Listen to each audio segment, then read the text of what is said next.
Hello, everybody. It's Heather with the Leadership with Heart podcast. And today I'm super excited because I have one of literally like the dearest people I know on the planet. Like I just get the purest of people and souls that I have on the planet. And it's Brooke Erol.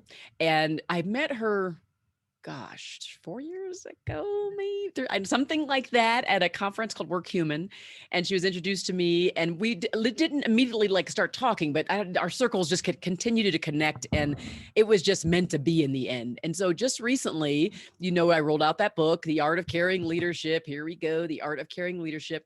And in the book, at the very back, there's this invitation to take a self-assessment. And I mentioned in there that we created this community and I added a whole level of caring leadership coaches that I pick them personally by hand because I knew that they embodied different and many of the different behaviors and the qualities that I highlight in the book. Brooke is one of those coaches, and I'm just so proud to have her in that community. So welcome, Brooke. I mean, I could go on and on about how wonderful you are, but I'd like for them to hear you. So welcome and tell everybody that's listening, like just more about you, more about your background, your journey. Just feel free to share. Sure. First of all, thank you for that very warm, wonderful introduction. How honored I am to be here with you today. And yes, we met like so many years ago. Now it's hard to remember, but I know Kimberly Davis was one person that we know from right from the start. So it's a great journey. And then I bump into you in so many different circles that we all belong. So that's amazing. So, a little bit of my journey. I'm originally from Istanbul, Turkey, actually, but I've been living in San Diego for the last 22 years. And part of my journey is to move from one country to another, makes you think about yourself a lot and your journey because you build up so many identities where you're born. You're Turkish, then I was working for a huge big company. I'm part of that company, and you build up some of your ego around it. And then you come to another country which they don't recognize any of the stuff that you've done, or the best college that you went doesn't mean anything to anybody. Then you start and think, oh my God, who am I without any of my titles? So I think moving to another country was one of the biggest inner journeys that I have to take, besides the external journey, of course, moving from the other part of the world.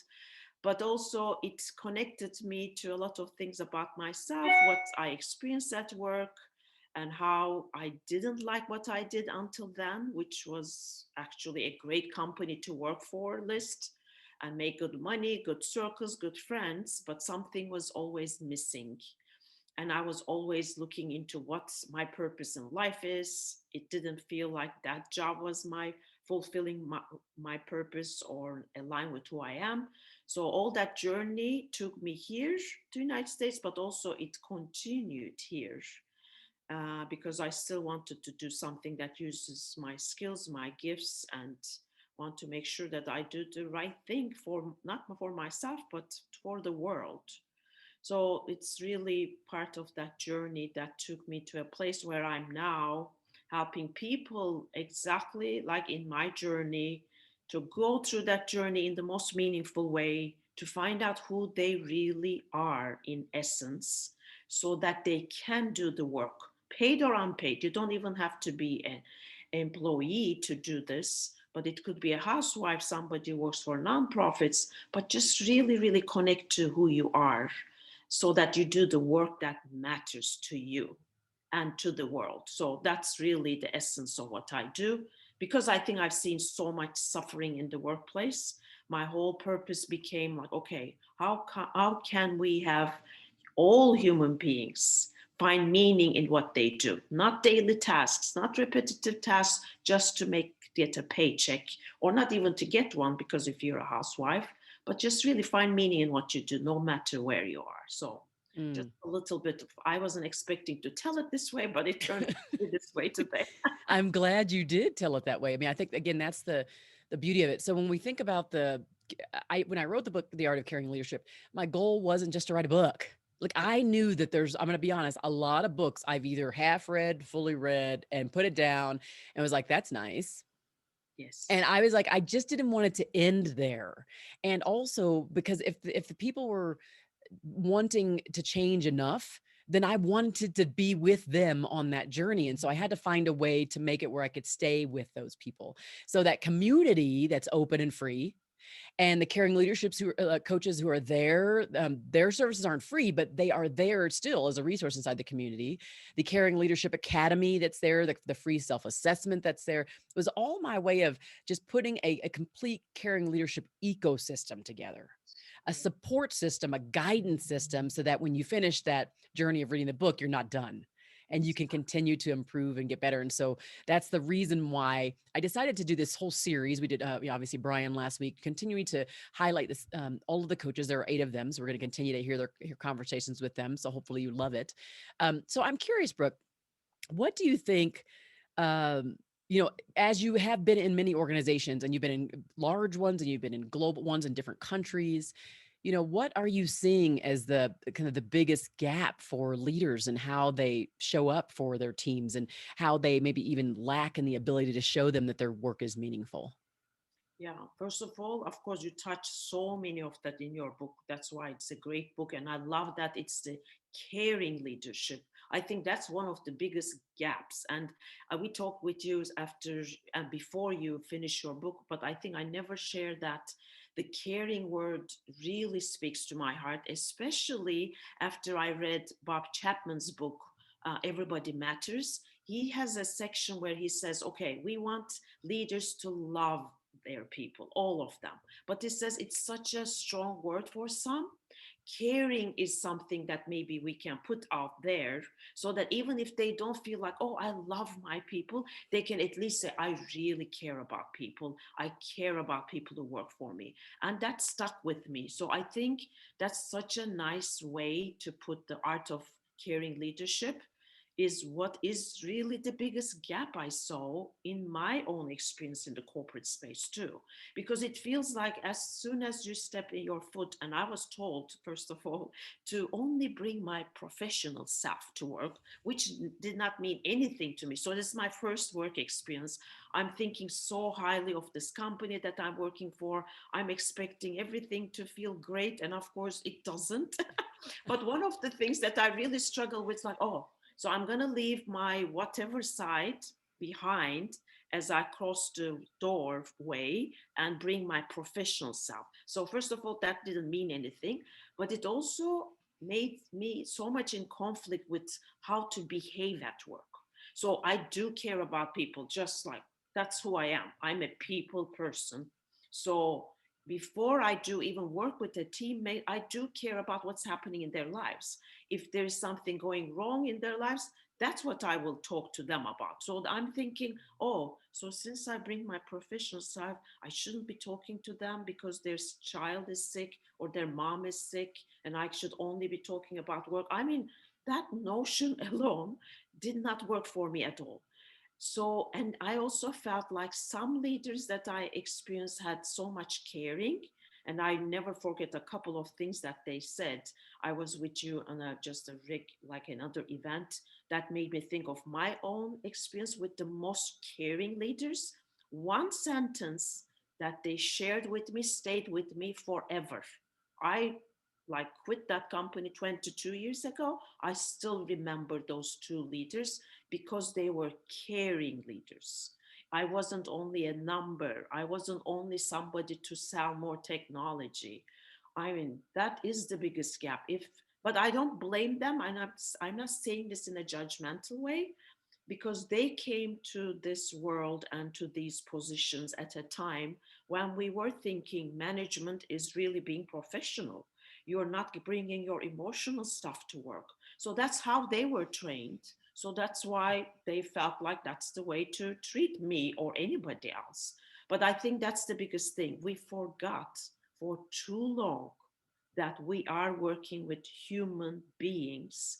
And thank God to so much research and science, we know what people care about at work. And it's not external things, it's always intrinsic things that speak to people and motivate people. So I think what that's why your book is so like aligns with what I believe in. It's the caring that is lacking to answer your question in the Mm. longest way possible. And for those who are listening who didn't get the book, go to get the book. Oh my gosh! If you're listening to the Leadership of the Heart podcast, you are missing a huge ability to put the dot on the I of your learning. Because so what I've done is I've compiled. There's out of the I don't know, 170 people, I don't even know what it is that I've spoken to. I included the voices of 80 of the people that were in the show like those first couple of years. So if you didn't get to listen to those, you get to see some of the highlights that I put in there.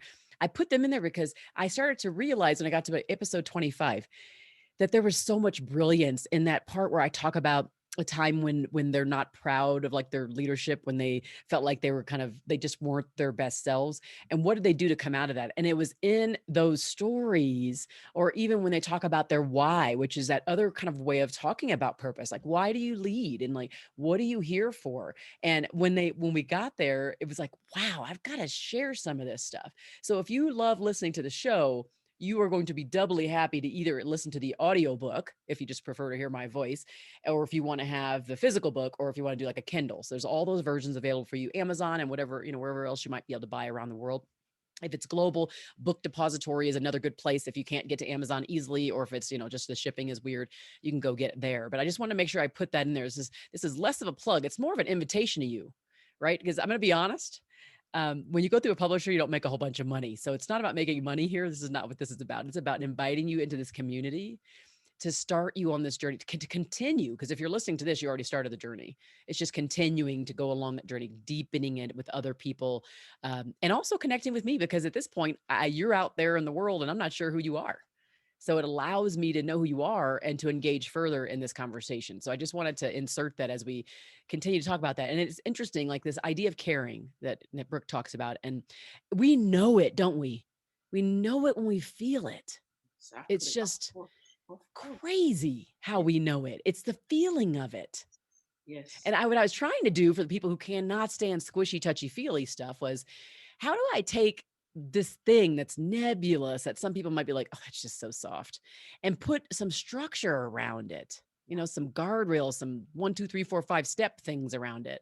And that's what we've done in the book. And then of course in the community too. So Yeah. So true. And like you said, first of all, about the book thing, like I agree. When I write my book or contribute to other books, it's never about us making it for ourselves. It's really to share what you have found so valuable with others. So, and I think like you speaking to so many different leaders and bringing their perspective makes a huge sense. And it's really, you don't make money out of books. Very few people do. It's just to be out there. And like you said, you didn't stop with the book because it's great information, but then you found other tools to help people to move along that way if they care about being a caring leader, and I hope everybody does. it's so funny because I was thinking about how this would flow. I was like, okay, well, from a natural course of things, like I'd read a book and get a self-assessment. I want to take that. And then it's like, and she's got a community that I can go to, and like coaches that are there that can help me if I want them to like help me with my self-assessment results, help me get better. And then she's got an academy so that if I really want to continue learning, I can go there. And the academy is based upon the 9 behaviors. So all the different courses in there are really meant to fill gaps where you maybe are lower scored on the assessment.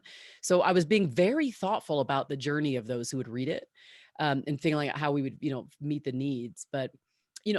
the reason why I mean, this is so important, this leadership with hearts concept, this caring leadership concept, is that it does make the difference. I mean, I think about Brooke's story talking about, well, I did lead that company 22 years ago. I remember those 2 leaders. And I bet you if those leaders called her today to do something Yeah. for them, she'd Sure. jump. Of She would course. jump. And I Yes. think that's it, that loyalty thing, right? That commitment. Oh my God, definitely. And I did work for a small company here, the same. I felt like they're my family. I would do anything.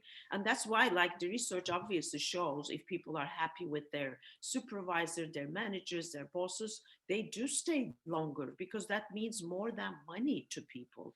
And I think that's what I see when I worked with CEOs or some companies. They're so surprised that this especially new generation doesn't stay, even if they're paid well.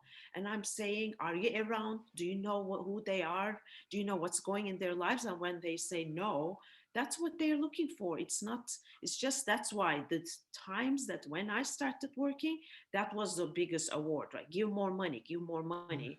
And And that's not what, especially the new generation knows so much better. They're so much smarter and wiser to think about what's important in life right now. And again, not to spend 5 days of their week feeling, oh, it sucks, it's such a bad job, I don't like it, and just to live for 2 days a week. That doesn't work and never worked for me. But I was questioning that like long time ago. But these guys are questioning it right from the start. So good for them. I mean, Yes. that's part of your life, such a huge part of your life. You're gonna dislike or even hate 5 out of 7 days in a week. That's crazy. Yeah, yeah. Mm.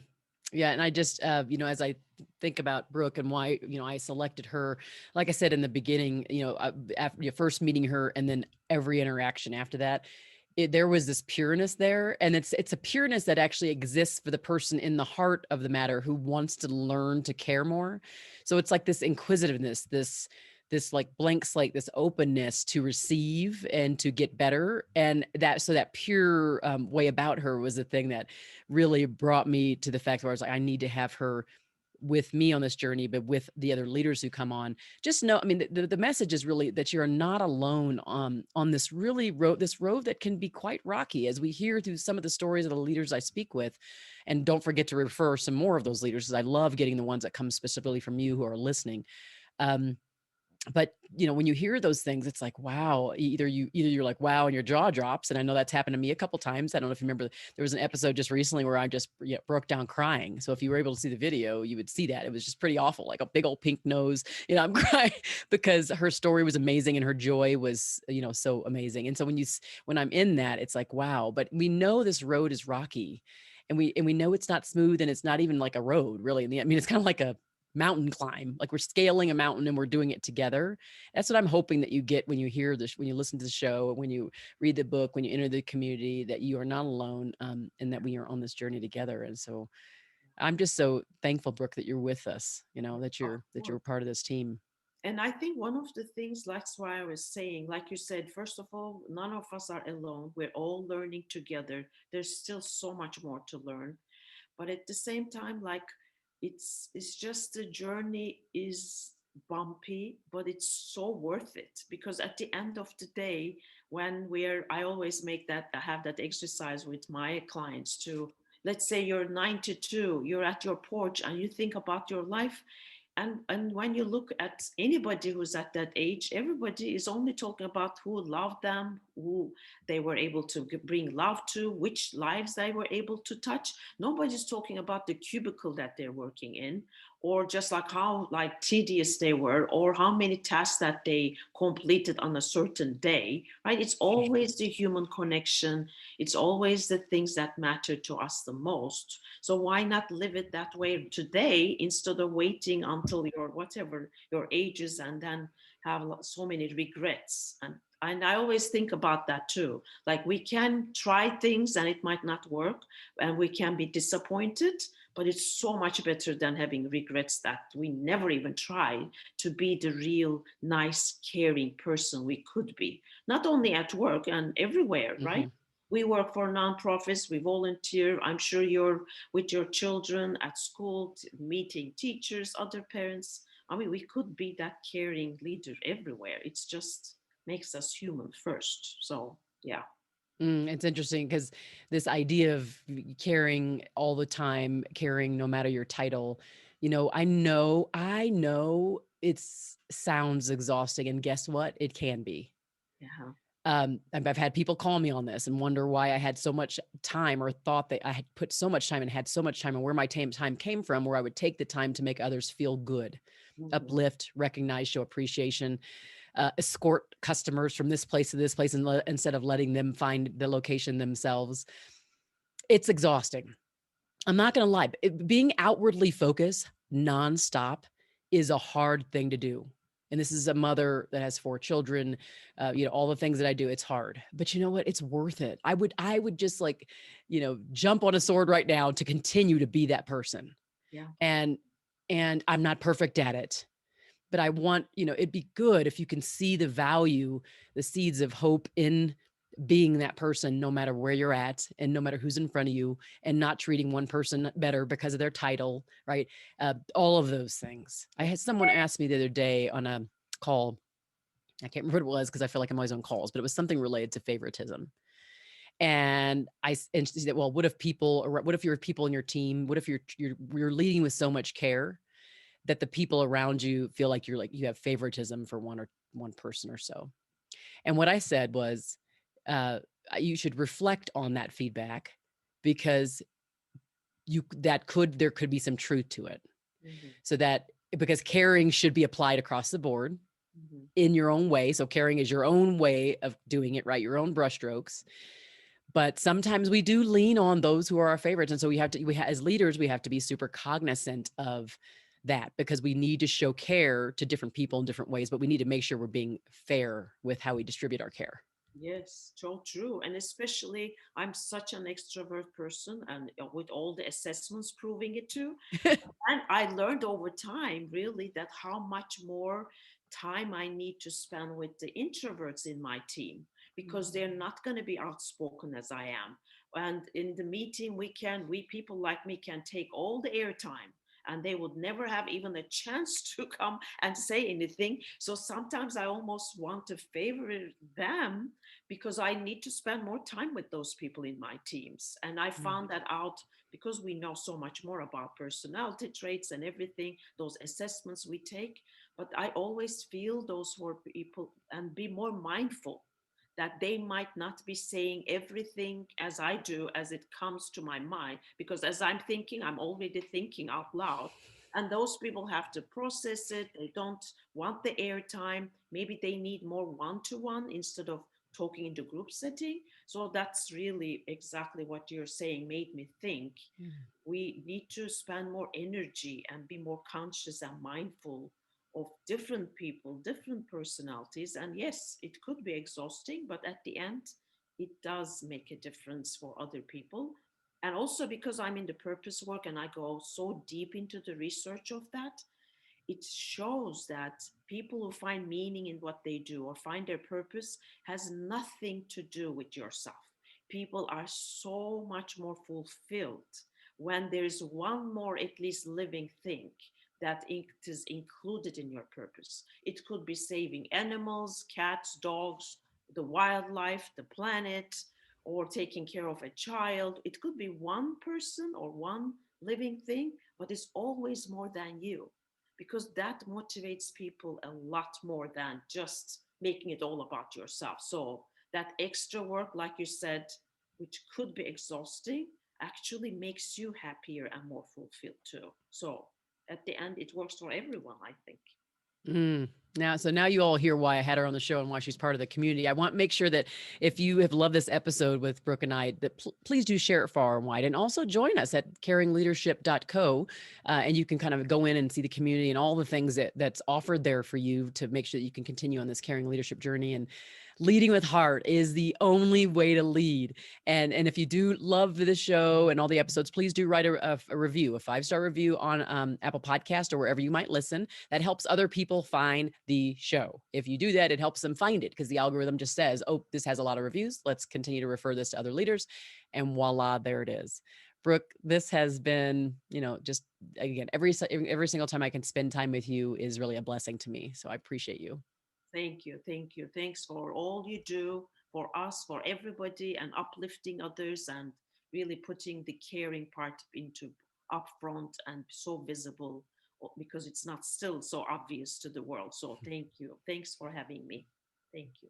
And thanks everybody for listening to the Leadership with Heart podcast. Be well.